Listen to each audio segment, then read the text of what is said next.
আজকে হাঁটু ব্যথা তো নর্মাল একটা কমন প্রবলেমের মধ্যে হয়ে গেছে একটা, যার জন্য কি হচ্ছে যে ম্যাক্সিমাম জায়গায় এই প্রবলেমসটা এসে গেছে যে আমার হাঁটু ক্ষয়ে গেছে, হাঁটুর জেল শুকিয়ে গেছে, হাঁটু ক্ষয়ে গেছে, হাঁটুর রিপ্লেসমেন্ট। এখন এটা নতুন স্ট্র্যাটেজি চালু হয়েছে। এই স্ট্র্যাটেজিগুলো কিন্তু একটা টাইমে ছিল না, তখন কিন্তু এত হাঁটুর ব্যথাও হতো না।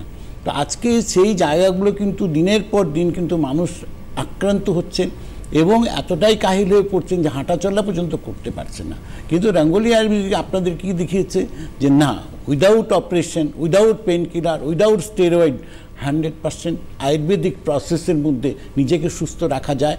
এবং প্রাচীন পদ্ধতিটাই সঠিক পদ্ধতি, যেটা নিয়ে আগেকার দিনেও কিন্তু কখনো এত টেস্ট, এত ডিফাইন ছিল না, যেটা কিন্তু আজকের ডেটে আবার সেই জায়গাটাকে ঘুরে দাঁড়াচ্ছে মানুষ যে না, আয়ুর্বেদের মারফতে রঙ্গোলি আয়ুর্বেদিক সেই পথটা অনুসরণ যেটা করাচ্ছে সেটাতে আমরা সুস্থ হচ্ছি।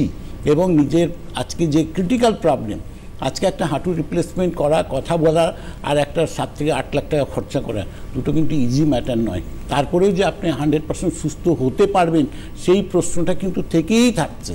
কিন্তু রঙ্গোলি আয়ুর্বেদিক আসার পরে কিন্তু সেই টাকাটাও লাগছে না এবং আপনি নিজে সুস্থ অনুভব করতে পারছেন জাস্ট 30 ডেজে।